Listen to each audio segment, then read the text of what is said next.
ప్రపంచమంతా ఉచిత కరెంట్ వస్తే ఎలా ఉంటుంది?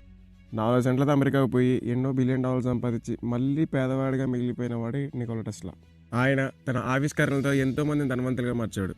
అప్పట్లో ఎడిసన్ కంపెనీ కరెంట్ని ట్రాన్స్ఫర్ చేయడానికి డైరెక్ట్ కరెంట్ మెథడ్ని వాడేవారు. దాంతో 2 కిలోమీటర్లకు ఒకసారి పవర్ ప్లాంట్ వేయాల్సి వచ్చేది, మరియు చాలా ఖరీదు. దీంతో Nicola Tesla alternate current plan తీసుకొని 1884లో అమెరికా చేరుకున్నాడు.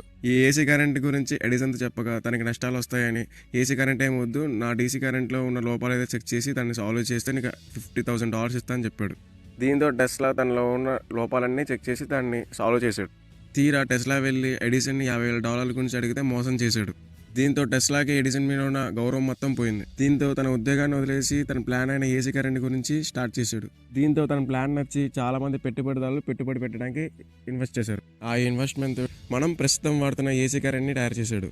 దాంతో డీసీ కరెంట్తో పనిచేసే ఎడిసన్ కంపెనీ నష్టాల్లో పడిపోయింది. ఇది ఒకటే కాదు, Tesla coil, electric motor, Tesla turbine, X-rays, ఇలా ఎన్నో పరిశోధనలు, ఆవిష్కరణలు చేశారు టెస్లా. అప్పటికే నికోలా టెస్లా వైర్లెస్ కరెంట్ కోసం వాటర్ క్లిఫ్ అనే టవర్ని క్రియేట్ చేశాడు. ఇన్వెస్ట్మెంట్ లాగా ఇది సగం మధ్యలో ఆగిపోయింది.